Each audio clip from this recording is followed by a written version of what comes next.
welcome back to another one of my videos. Yes, it's straight from Italy, good old Tino Sacchi.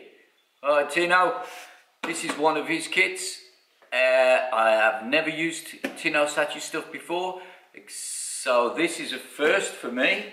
I've always used TS1s and RBs and stuff like that, Casa Lambretta, but I have now gone to the dark side.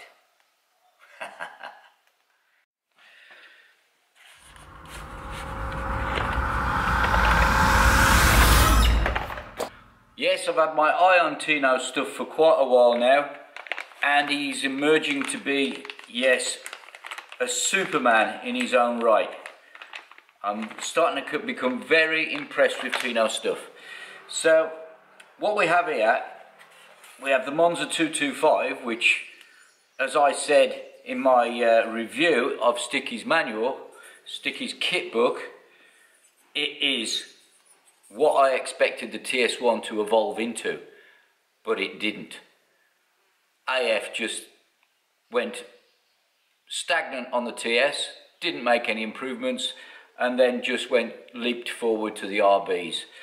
But it's a shame because the TS1 was a great kit, and it could be again, but it needs to follow in the footsteps of what Tino's done here with this cylinder kit.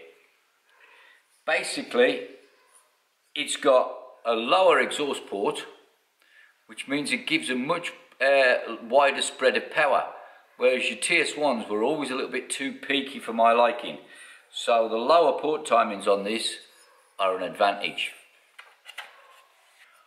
Right, not only that, but the exhaust port is wider. So if you've got a wider exhaust port, gives more power and spread.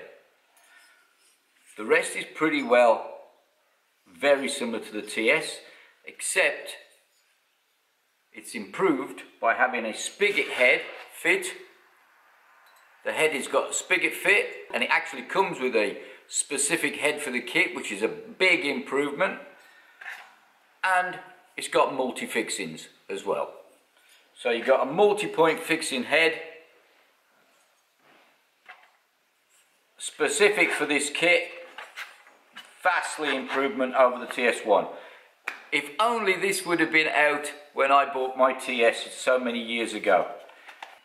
Right, the piston, if you look closely, the quality is very, very good. And it's not as the TS pistons, the ASO ones, that have cut down around the gudgeon pin here, which creates weak points, stress points on the piston. So TS1s are renowned for cracking across the skirt when they get a little bit old and tired, whereas hopefully this won't have that. You've got round windows, which also avoid stresses, less stress points by having the round windows, whereas the TS has been fitted with square windows, which means all the corners, they're a stress point and they're going to crack. Another improvement. Yeah, the Meteor piston is far better as far as I'm concerned. What its thermal properties are like, I couldn't say, I don't know, but it's got to be pretty good. Meteor is a good brand. So, moving on, we'll also have a look at what else is in here. Here is our reed block. Pretty much the same kind of area as a TS1, but the manifold is a big improvement. It's got these inserts, normally come in plastic on a lot of modern motocrossers. This one is cast in, so these inserts direct the flow into the reeds. They go into the reed block. So that is creating higher flow into the reeds, increasing flow. So that's an improvement. I also like this stub mount rubber as well that it comes with. One less Jubilee clip to worry about coming loose. Very nice. Impressed with that. You also get the usual gaskets, bolts that the kit comes with. So it comes pretty complete, pretty comprehensive. I'm very impressed. Okay, and back to the barrel again. Let's have a little closer look at it on the inside. As you can see, around the usual 4 transfer port windows, but unlike the TS1, this has got a dual boost port that comes in at the top behind the piston. Can you see that? Yeah.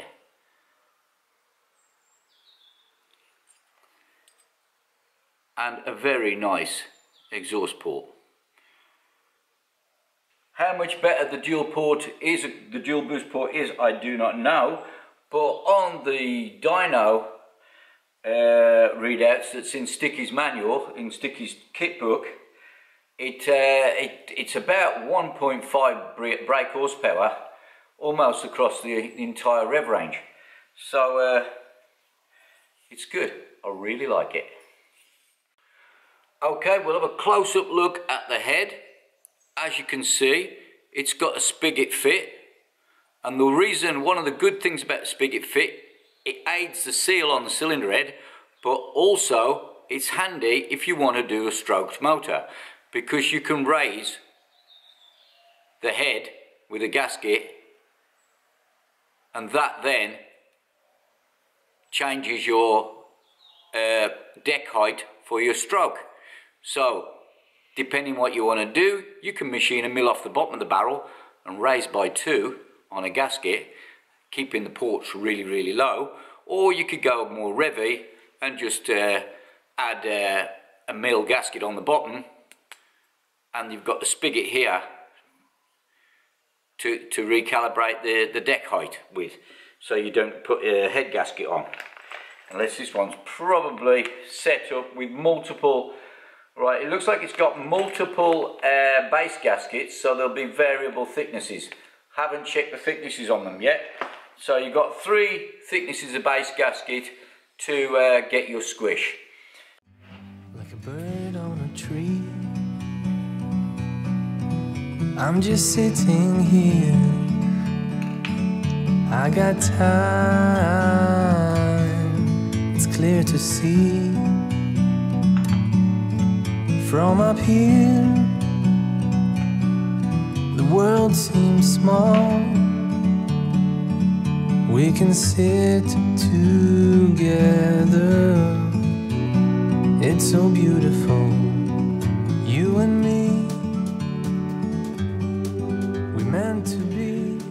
Here's the lovely little lady that this kit's going into. Once she gets a MONZA inside, I think she'll be much happier. So, without further ado, I'm going to start stripping this baby down so you can watch the build in the next episode. So that's it from me now. See you all later.